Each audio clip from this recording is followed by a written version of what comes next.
미디어페어와 함께하는 김국TV 시사도민고 김국 교수의 이슈 출발합니다.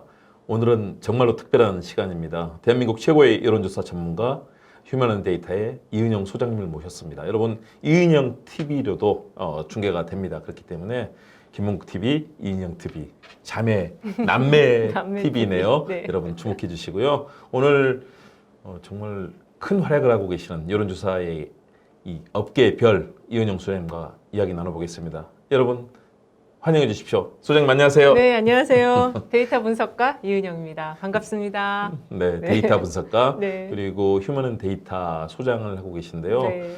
대한민국 여론조사 업계 그리고 또 정당 생활도 하셨고 청와대에서 근무도 하셨습니다. 그러니까 네. 그 분야에 있어서는 우리나라 최고의 전문가라고 말할 수 있을 텐데 그렇죠. 자기소개 소장님 짧게 부탁드립니다. 네, 지금 방금 소개받은 대로 정치권, 그다음에 또 데이터, 여론조사, 그리고 또 요새는 유튜브와 방송까지 세 개의 카테고리를 다 섭렵하고 있는 융합형 인간 이은영입니다. 반갑습니다. 아, 멋집니다. 네. 거기다 또 대한민국 정치를 위해서도 지금 큰 역할을 해주시고요. 지난 총선 때도 역할을 잘 하셨는데 이번 총선, 그러니까 내년 4월 10일이죠. 그때도 큰 도전을 하실 겁니다. 그 전에 일단 중요한 거는 대한민국 여론 흐름, 국민들의 마음을 속속들이 읽는데 최고의 선수다라는 융합형 인간이라고 말씀하셨는데요. 네. 기대가 됩니다. 오늘 그러면 이은영 소장님의 모든 것, 그리고 대한민국 여론조사의 모든 것, 그리고 최근에 국민들의 마음은 어떤 것인지 같이 살펴보도록 하겠습니다. 먼저 이은영 소장님, 네. 그동안의 경력이라고 할까요? 어떻게 여론조사 전문가로서 활동하셨는지 그 얘기를 좀 해주시죠. 일단 이제 저는 그 대학교를 졸업하고 그 출판사에 좀 근무를 했었어요. 그리고 이제 새정치국민회가 그 당시 창당을 하면서 95년도에 창당 공채를 했거든요.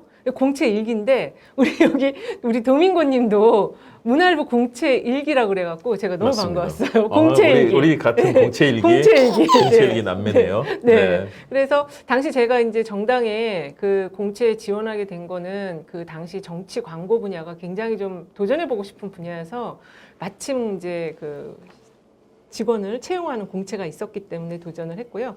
그 다음에 이제 새정치국민회의에서 김대중 총재를 모시고 정권 창출을 2번을 했죠. 노무현 대통령까지. 그리고 노무현 대통령이 이제 당선되시면서 청와대에 가서 근무를 했습니다. 근데 청와대에서 이제 여론조사 비서관실에만 5년을 있었어요. 그래서 대통령 지지율의 그 변화를 제가 직접 담당하면서 5년의 대통령님의 노무현 대통령님의 그 지지율의 추이를 다 좀 지켜봤고요.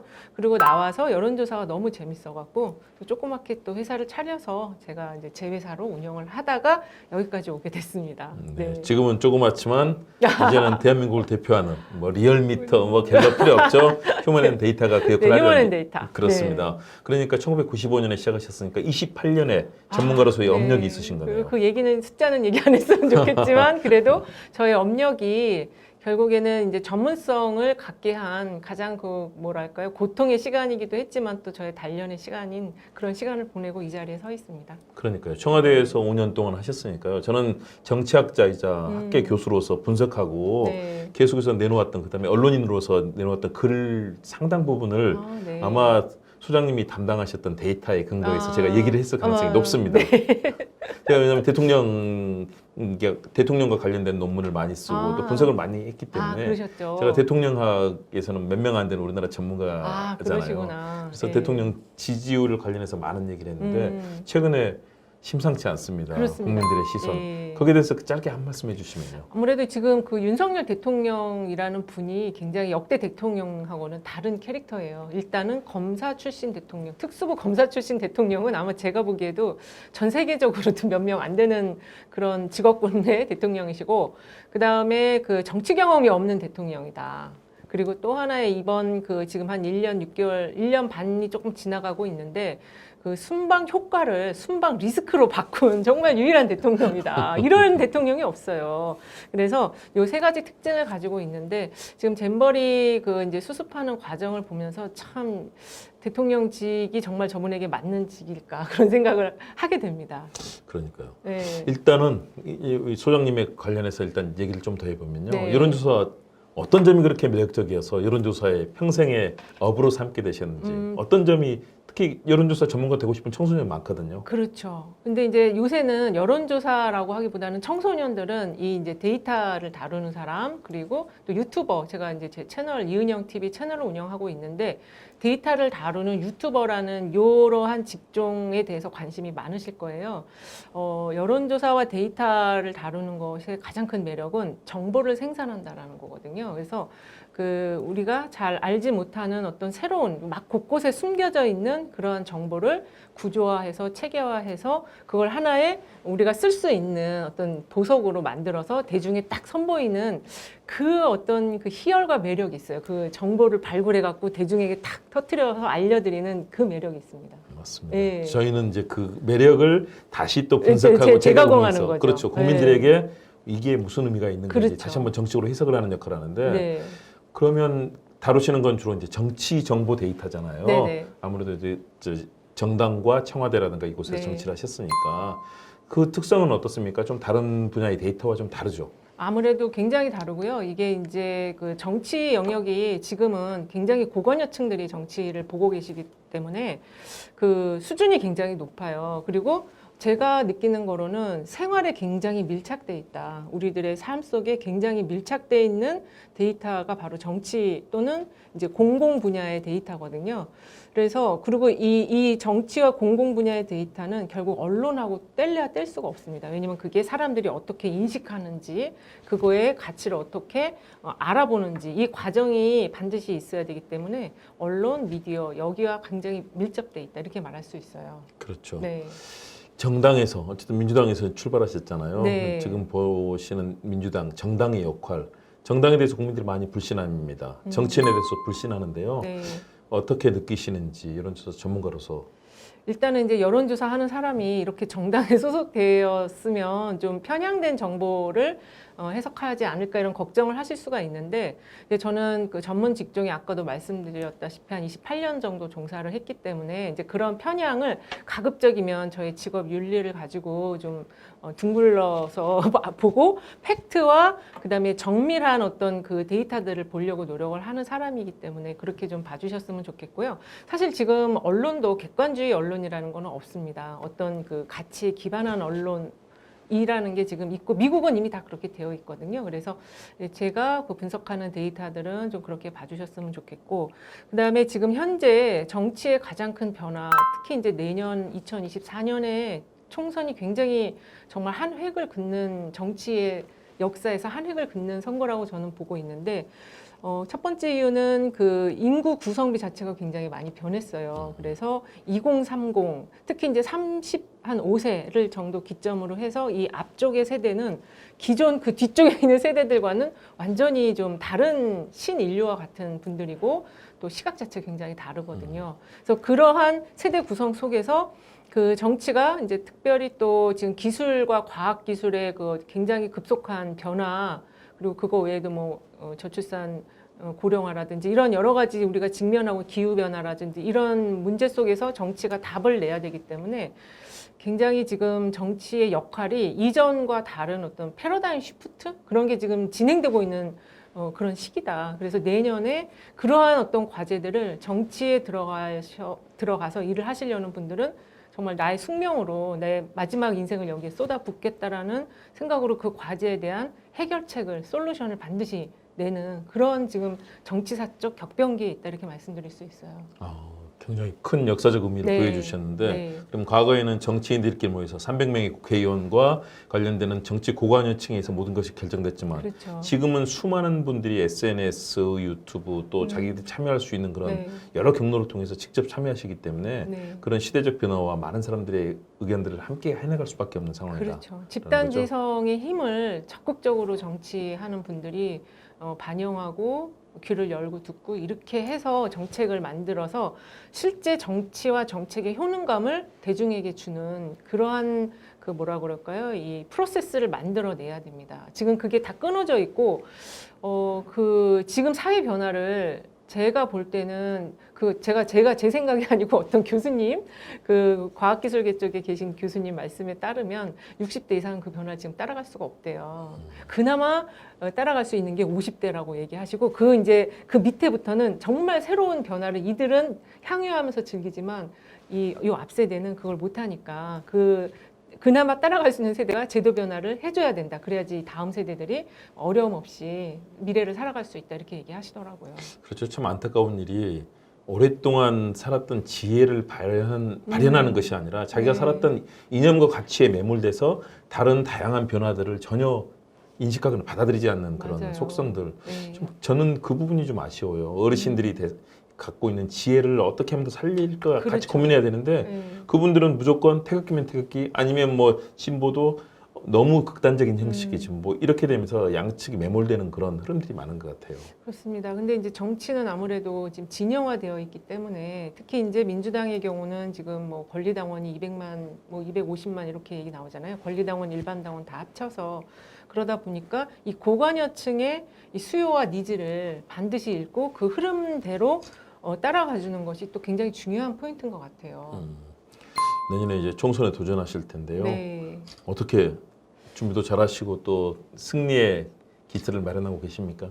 저는 그 선거를 지난 2020년에 한번 도전을 해봤었어요. 근데 그때와 이제 3년 정도가 지난 지금은 좀 그 정치에 대한 도전의 저의 자세가 좀 많이 달라졌거든요. 그때는 정말 제가 되는 줄 알았어요. 그런데 이번에 이제 다시 제가 도전을 해야 되겠다라고 마음을 먹은 배경에는 좀 우리 세대가 우리 아이들 세대를 위해서 아까도 말씀드린 것처럼 이 제도적인 틀을 좀 더 만들어 놔야지 그 우리 다음 세대들이 이제 편안하게 미래를 준비할 수 있다.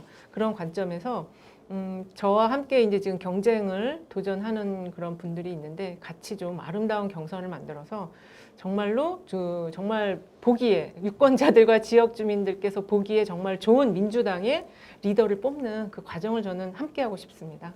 네. 제가 봤던 이은영 소장님은 충분히 그럴 내공과 실력을 갖추신 것 같아요. 네, 고맙습니다. 그러면 결국 이은영 표 정치 과연 어떤 정치일까 궁금해하시는 분들이 있을 거거든요. 그렇죠. 한번 좀 정의를 해주신다면요. 지금 이제 지역에서 많은 그 후보자들께서 활동을 하고 계시고 가장 먼저 받는 질문이 바로 이 질문일 거예요. 왜 정치하냐? 그다음에 너는 무엇을 하려고 정치를 하냐? 너의 정치의 내용이 뭐냐? 이 질문을 가장 많이 받으시는데 일단은 이제 저는 이제 정당의 후보로서 경선을 통과하고 싶은 사람이기 때문에 민주당이 지금 야당이잖아요. 그래서 민주당이 집권을 하는데 제 모든 그 역량과 노력과 열정을 다 쏟겠다. 이게 이제 제 첫 번째 목표고요.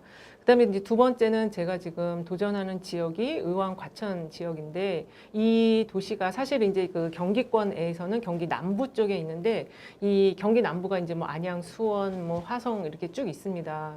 안산도 있고 군포도 있고 쭉 있는데 사실 요 라인이 민주당의 지지세가 가장 강한 경기도에서 진짜 민주당의 그 벨트라고 하는 지역이에요. 근데 이 지역들이 예전에는 그 서울을 중심으로 해서 베드타운형의 그런 도시 정체성을 가졌다면 지금 오늘 여기 와 있는 이 지금 건물도 그 벤처타운이거든요. 이 지금 주변에 평촌과 그다음에 또 저희 과천 쪽, 그다음에 또 의왕 쪽 해서 벤처타운들이 굉장히 많이 조성되고 있고 지식정보타운이 들어서고 있어요. 그래서 도시 정체성 자체가 지금 베드타운에서 자족형으로 바뀌고 있기 때문에 그 자족형으로 바뀌는 그 정체성 속에서 꼭 필요한 많은 그 생활 기반 시설의 확충이라든지 또 컨텐츠, 도시의 어떤 정체성을 구성하는 컨텐츠 이런 것들을 좀 잘 만들어 보고 싶다. 그래서 저는 이제 도전을 하게 되었습니다.